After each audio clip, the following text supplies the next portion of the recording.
Hello વિદ્યાર્થી મિત્રો, RK Gojani તમારું માનવ ક્લાસીસ ની અંદર ફરી હાર્દિક સ્વાગત કરું છું. ચાલો વિદ્યાર્થીઓ, આપણે ગયા વિડિયોની અંદર આપણે પ્રશ્નપત્ર 3 આપણે એનો વિભાગની આપણે અમુક દાખલા જોયા હતા. આજે આપણે આ વિડિયોની અંદર આપણે પ્રશ્નપત્ર 3 કમ્પ્લીટ કરશું. એના પછી આપણે તરત જ ઇસી મિનિટે જે બીજા દિવસ અથવા ત્રીજા દિવસ છે, બરોબર, તરત જ આપણે એને પ્રશ્નપત્ર 4 સાથે વિભાગ એ સાથે મળશું.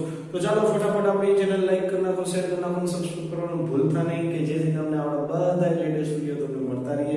તો ચાલો વિદ્યાર્થીઓ, ફટાફટ આપણે વિડિયોને સ્ટાર્ટ કરશું. હવે નીચે ના આવૃત્તિ વિતરણનો મધ્યસ્થ, પેલા તો મધ્યસ્થના દાખલા છે, બરોબર, જે આપણે પેપરની અંદર મોસ્ટ આઈએમપી છે અને તમારા પાસિંગ માર્કમાં અને વધારે માર્ક લાવવામાં જાજુ સપોર્ટ કરશે.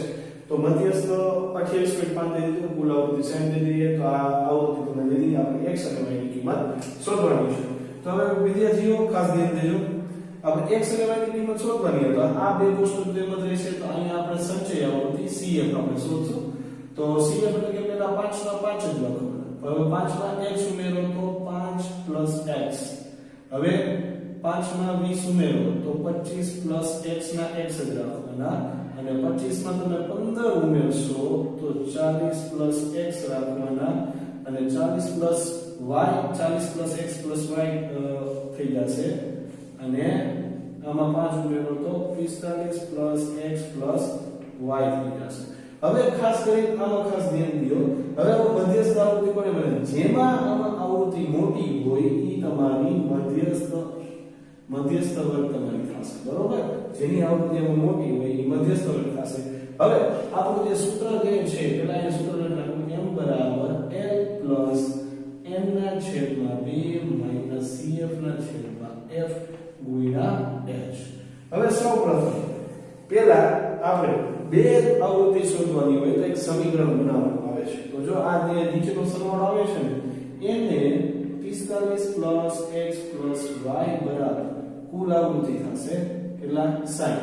હવે 45 ને ઓલી બાજુ લઈ જાઓ તો x y બરાબર 60 માઈનસ 45. તો x y બરાબર કેટલા થશે? તો ભાઈ અહીંયા 15 થાય છે. કેટલા થાય છે? 15. આ થઈ જશે સમીકરણ નંબર 1. હવે આપણે બધી સૂચિ તારવાની છે. l બરાબર મધ્યસ્થ વર્ગની અધોસીમા. તો મધ્યસ્થ વર્ગની અધોસીમા 20 થાય છે. હવે n/2 એટલે કે n એટલે કે કુલ આવૃત્તિ. એમાં આપણે કુલ આવૃત્તિ લેવાની છે. તો n ના છેદમાં 2 બરાબર 60 ના છેદમાં 2 તો 30 ગુણ્યા 2 તો 2 ગયા બરાબર કેટલા થશે? 300, બરોબર.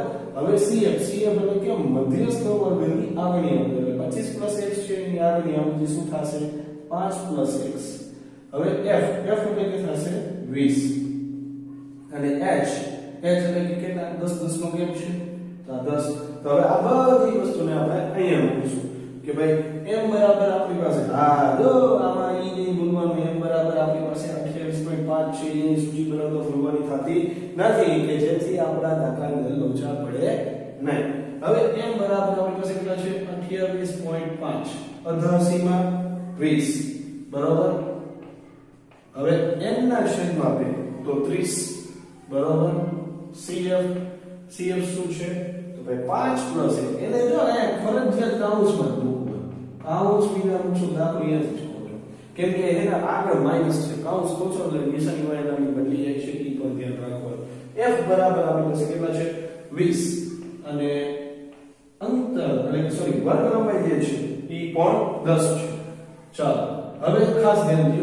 હવે બે કામ એક સાથે કરશું. આ 20 ને આની બાજુ લઈ આવશું ને આનો કાઉન્સ કરશું. બે કામ એક સાથે, બરોબર. તો 28.5 આ પ્લસમાં છે, આની સાઈડ આવશે તો માઈનસ થઈ જશે. 30 માઈનસ 5 આનો કાઉન્સ કરશું કે અંદર જેટલા પ્લસ છે એ માઈનસ થઈ જશે, બરોબર. તો -5 માઈનસ x ના છેદમાં 20 ગુણ્યા 10. હવે આ બેની આપણે બાદબાકી કરશું. તો 28.5 માંથી 20 જાય તો 8.5 વધ્યા. હવે 30 માંથી 5 જાય તો 25 માઈનસ x છેદમાં 20 ગુણ્યા 10. હવે અહીંયા આપણે ભાગ લઈએ 10 ગુણ્યા 2 તો આ 10 10 ગયા. તો છેદમાં વધ્યા કેટલા? 2 વધ્યા ને. હવે ઈ 2 ને અહીંયા લઈએ તો 8.5 ગુણ્યા 2 બરાબર 25 માઈનસ x. હવે 5 દૂને 10 પ્રતિ પડી 1 8 દુ 16 17. માઈનસ એક સંખ્યા પહેલા પોઈન્ટ મૂકો એટલે 17.0 થઈ જાય તો આપણે 17 લખશું બરાબર 25 માઈનસ x. હવે x આપણે કેવો ચલો હંમેશા પ્લસ નો, તો આપણે એક કામ કરીશું, x ને આ બાજુ લઈશું, 17 ને ઓલી બાજુ લઈએ, તો x બરાબર 25 માઈનસ 17, તો જવાબ તમારો શું આવે કે x બરાબર 8. શું આવશે 8. આને લીધે સમીકરણ નંબર 2. હવે આ લખી કાઢવાનું કે ભાઈ સમીકરણ 2 ની કિંમત શેમાં, સમીકરણ 2 ની કિંમત સમીકરણ 1 માં મૂકતા, શેમાં મૂકતા 1 માં મૂકતા. તો સમીકરણ 1 માં તમે મૂકો છો તો આપણું સમીકરણ શું છે, x + y બરાબર 15, તો x + y બરાબર 15, તો x બરાબર 8 છે, તો એમાં પછી y ને કરતા બનાવો, તો y બરાબર 15 માઈનસ 8, તો y બરાબર તમારો જવાબ શું આવશે 7 અને 7. તો અહીંયા તમારો વિદ્યાર્થીઓ દાખલો પૂરો થાય છે. બહુ મસ્તીનો દાખલો છે, પૂછાઈ શકે એવો દાખલો છે, મોસ્ટ એમ્પી છે, બરોબર. આઈ હોપ કે તમને સમજી ગયું છે. તો આપણે નેક્સ્ટ સ્લાઇડ ની અંદર આપણે નેક્સ્ટ દાખલો જોઈશું. ચાલો વિદ્યાર્થીઓ, આ છે આપણો નેક્સ્ટ દાખલો. નીચેનો કોષ્ટક એક વિસ્તારમાં 25 પરિવારના ખોરાકનો દૈનિક ઘરગથ્થુ ખર્ચ બતાવે છે, જે તમને માહિતી તમને દીધી છે. આપણે એનો મધ્યક શોધવાનો છે. મધ્યક ત્રણ રીતના શોધી શકો છો, સાદી રીતે, પદ વિચલનની રીતે અથવા ધારેલ મધ્યકની રીતે. આપણે આ દાખલો કરશું પદ વિચલનની રીતે. તો આ વર્ગ થઈ ગયો, આ fi થઈ ગયું, બરોબર. હવે આપણે શોધશું xi એટલે કે મધ્યક કિંમત. આ બેનો સરવાળો કરો, એને ભાગ્યા તમારે કેટલા કરવાના છે 2, 250 થશે, 250 ભાગ્યા 2 તમે કરશો તો 125.5 થાય કે ન 125.5. ઉભા રહ્યો, આપણે કરી લઈ. ચાલો અહીંયા ખબર પડી ગઈ તમને. 2 2 0 અહીંયા 5 2 4 બરોબર. અહીંયા 1 સોરી 100 ખાલી 125 થઈ છે. તો આપણે આટલું મધ્યક થઈ ગયું, બરોબર. પહેલા મધ્ય કિંમત, મધ્યક નહીં, ઉદ્ધ્વ સીમા અને અધર સીમાનો સરવાળો. ચાલો હવે એના 150 અને 200 એટલે 350 નો આપણે શું કરવાનો છે, 2 વડે ભાગાકાર. તો એનો આપણે 2 ઉપર 1 આવે તો વળી પાછો 5 ઉતારશું, અહીંયા 7 બરોબર, અહીંયા 7 ને 14 વળી પાછો 1 એકડો વધશે એટલે અહીંયા 175. તો હવે જો અહીંયા જે ગેપ છે ને 50 50 નો, એ ગેપ તમને આમાં જોવા મળશે. તો 175 માંથી 125 તમે બાદ કરો તો ઓન્લી 50 જ આવે છે. તો 50 50 ના ગેપ. હવે આમાં બીજા 50 ઉમેરવાના. કેટલા ઉમેરવાના? બીજા 50 તમે ઉમેરશો તો વળી પાછા કેટલા થઈ છે, 225 થઈ છે. આમાં બીજા 50 ઉમેરો તો 275 થશે, બીજા 50 ઉમેરો તો 325 થશે. ચાલો હવે uy બરાબર xi માઈનસ a છેદમાં h, બરોબર. અને છેલ્લું fi uy. હવે આમાં જેમ બને તેમ ઓછા માઈનસ વાળા આવે એવું આપણે કરવાનું. તો આના બરાબર આપણે a ધરશું અને અહીંયા 0, અહીંયા -1 2 અને 3. હવે fi અને uy નો ગુણાકાર 4 ગુણ્યા -1 એટલે -4, 5 ગુણ્યા 0 એટલે 0, 12 12 2 2 4 2 3 ને 6. રેડી? હવે આનો આપણે સરવાળો કરશું, સિગ્મા fi એટલે કુલ આવૃત્તિ તો જોશે ને સૂત્ર પ્રમાણે. તો 5 ને 4 9, 9 માં તમે 12 ઉમેરો તો 21 થશે, 21 માં તમે 4 ઉમેરો તો કેટલા થશે 25. હવે અહીંયા સિગ્મા fi uy નો સરવાળો, સિગ્મા fi અને uy. હવે આ 4 ને આ 4 તો ઉડી ગયા, 12 માં તમે 6 ઉમેરો તો કેટલા થશે 18. હવે આપણે સૂચિ બનાવવાની છે કે પહેલા તો સૂત્ર આપણું છે x બાર બરાબર a sigma fi uy sigma fi એને ગુણ્યા h. તો a બરાબર આપણે શું થઈ 175, પછી સિગ્મા fi uy કેટલા આવ્યા 18, પછી સિગ્મા fi બરાબર 25 અને h બરાબર કેટલા આવશે 50. તો a બરાબર 175 પ્લસ 18 ના છેદમાં 25 એને ગુણ્યા કેટલાનો ગેપ છે 50 નો ગેપ છે, કેટલાનો 50. હવે આનો ભાગ ઉડાડવાનો છે તો 25 ગુણ્યા 2 તો 25 25 ગયા. હવે આ 175 પ્લસ 18 ગુણ્યા 36. હવે આ બેનો સરવાળો 6 ને 5 11 વધી પડી 7 ને 3 10 11 વધી પડી 211 રૂપિયા ઘરગથ્થુ થશે. કેટલું થશે? 211 રૂપિયા. તો આ રીતે તમે બહુ ઈઝીમાં ઈઝી તમે દાખલો કરી શકો છો. તો આઈ હોપ કે તમને સમજાઈ ગયું છે. તો નેક્સ્ટ સ્લાઇડની અંદર આપણે નેક્સ્ટ દાખલો જોઈશું. ચલો વિદ્યાર્થીઓ, આ છે આપણો નેક્સ્ટ દાખલો. એક ખોખામાં 1 થી 90 ગોળાના અંક લખેલી 90 ગોળ તકતીઓ છે. જો ખોખામાંથી એક ગોળ તકતી યાદીશીત રીતે કાઢવામાં આવે તો તેના પર પહેલો દાખલો છે 2 અંકની સંખ્યા હોય, પૂર્ણાંક સંખ્યા હોય, ત્રીજો દાખલો 5 હોય, વિભાજ્ય હોય, અને ચોથો દાખલો 4 અને 2 અને 3 નો ગુણિત એની આપણે સંભાવના શોધવાની છે. તો પહેલા આપણે 1 થી 90 આપી દીધા છે. તો કુલ પરિણામોની સંખ્યા બરાબર અહીં આવશે 90. હવે પહેલો દાખલો આપણે શું કહીએ છે? ઘટના A ધારી લઈએ. બરાબર, ઘટના A 2 અંકની સંખ્યા. કેટલા અંકની? 2 અંકની સંખ્યા. હવે 2 અંકની સંખ્યા હોય તો સાનુકૂળ પરિણામોની સંખ્યા આપણે શોધશું. સાનુકૂળ પરિણામોની સંખ્યા. હવે 2 અંકની સંખ્યા ક્યાંથી ચાલુ થાય છે? તો ભાઈ 10 થી ચાલુ થાય છે. ક્યાંથી? તો 1 થી 9 સંખ્યા બાદ કરવાની તો 90 માંથી 9 બાદ કરશો તો 81 થશે. કેટલી થશે? 81. તો હવે આપણે P ઓફ A બરાબર સાનુકૂળ પરિણામોની સંખ્યા. સાનુકૂળ પરિણામોની સંખ્યા છેદમાં કુલ પરિણામોની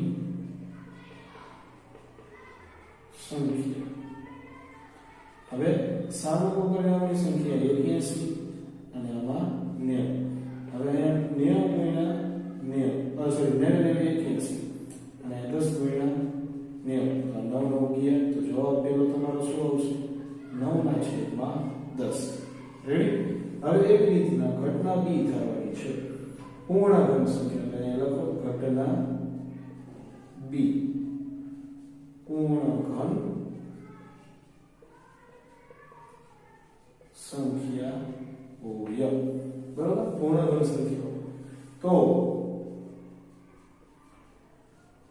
સાનુકૂળ પરિણામોની સંખ્યા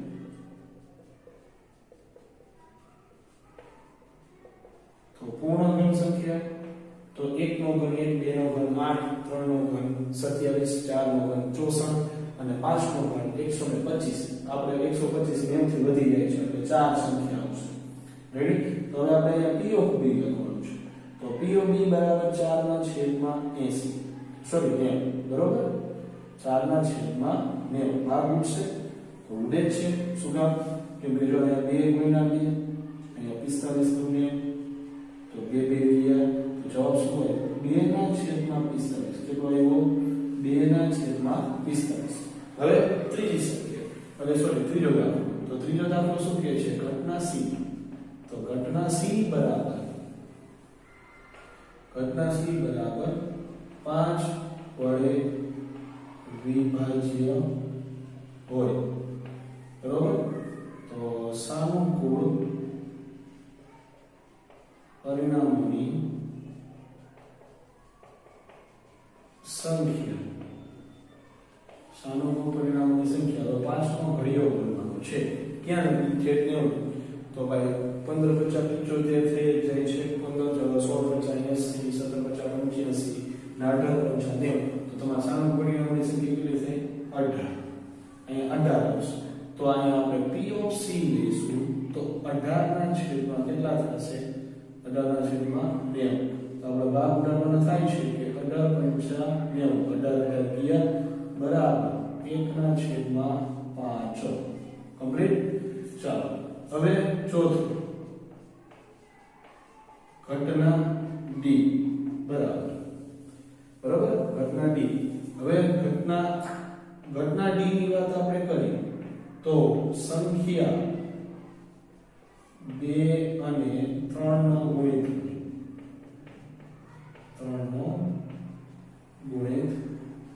હોય તો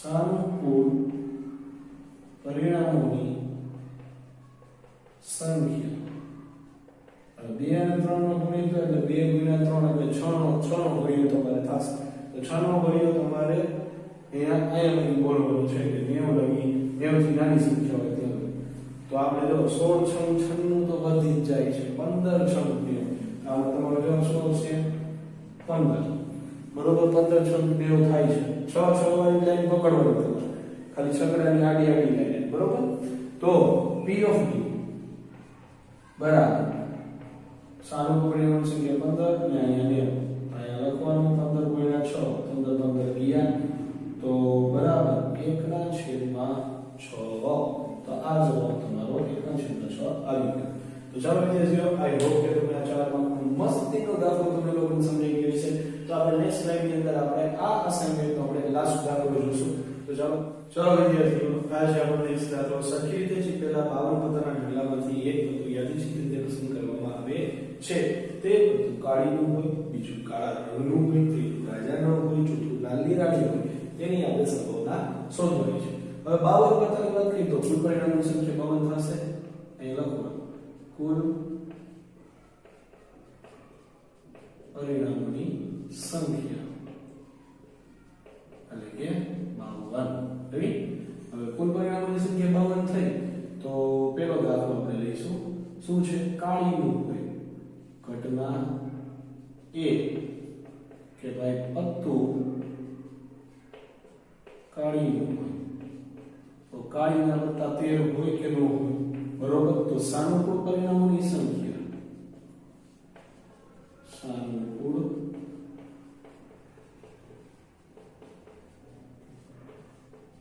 પરિણામોની સંખ્યા તો કેટલી થશે 13 થશે રેડી તો P of A બરાબર સાનુકૂળ પરિણામોની સંખ્યા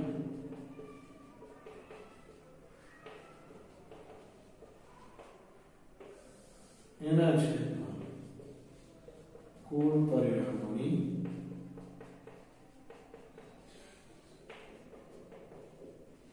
સંખ્યા બરાબર 13 ના છેદમાં 52 થશે હવે ભાગ લેશે તો ભાઈ 13 ચોક 52 તો 13 ગયા ઉપર કાંઈ નથી એટલે 1/4 આનો જવાબ આવી ગયો હવે બીજું ઘટના બી ઘટના બી કાળા રંગનું પત્તું કે પત્તું કાળા રંગનું હોય તો કાળા રંગના બે રૂપ છે 13 × 2 = 26 થશે કેટલા 13 × 2 = 26 તો સાનુકૂળ પરિણામોની સંખ્યા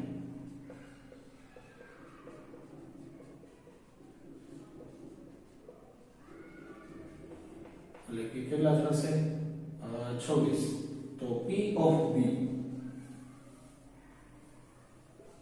બરાબર 13 × 2 = 26 એટલે 26 ના છેદમાં 52 અહીં ભાગ ઉડાડશું 13 × 2 = 26 અને 13 × 52 આમાં 13 ગયા હજી આમાંય ભાગ ઉડે છે 2 × 2 તો 2 ગયા ઉપર કાંઈ નથી અને એના છેદમાં 2 તો 1 ના છેદમાં 2 થશે હવે ત્રીજું રાજાનો એટલે કે ઘટના C પત્તું પત્તામાં પત્તું રાજા ન તો બધાય પત્તામાંથી એક રાજા ભાગ નાખવાનો છે તો સાનુકૂળ પરિણામોની સંખ્યા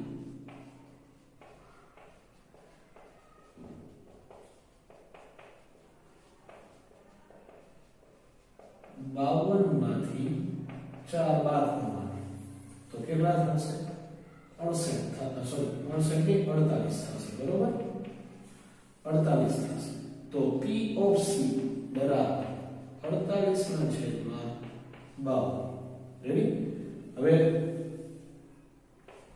14 42 14 42 અથવા આ બીજી રીતના તમારે અવયવ કરવો હોય તો કયા પાડી શકશો? ચાલો મગજ દોડાવવાનું છે તમારે લોકોને. હવે આનો તમે 3 વડે ભાગ લો છો તો આનો 3 વડે ભાગ આવશે કે કેવી રીતના? તો જો 3 વડે ભાગ લાવો એટલે 3 * 3 રેડી. પછી 3 * 14 42 થાય છે બરોબર. અહીંયા આપણે 3 વડે ભાગ લઈએ 3 * 3 અહીંયા 2 ભાગ નથી આવતો તો હવે કામ જ કરવાનું કાઈ નહીં કરવાનું 2 વડે ભાગ ઉડાડી દીધું. આવી સંખ્યામાં જ્યારે રોજ વડે થાય તો 2 વડે ભાગ ઉડાડવાનો. તો 2 વડે આપણે ભાગ ઉડાડશું તો કેવી રીતના આવશે? તો 24 ગુણ્યા અહીંયા 2. હવે આનો તમે 2 વડે ભાગ ઉડાડો તો 24 ગુણ્યા 2 તો 2 ગયા. હવે આ 24 નું છે તો 12 ગુણ્યા 2 અહીંયા 13 ગુણ્યા 2 તો 2 ગયા. તો અહીં જવાબ શું હોય? 12/13. રેડી? અથવા તમે 4 વડે ડાયરેક્ટ ભાગી શકો એટલું યાદ રાખો. હવે ચોથા દાખલાની વાત કરીએ. ચોથો દાખલો શું છે? લાલની રાણી હોય તો અહીંયા લખવાનું ઘટના ડી. લાલની રાણી હોય શું હોય? લાલની રાણી તો પત્તુ અહીંયા પત્તુ એડ કરવાનું પત્તુ લાલની રાણી હોય. પછી સાનુકૂળ પરિણામોની સંખ્યા સાનુકૂળ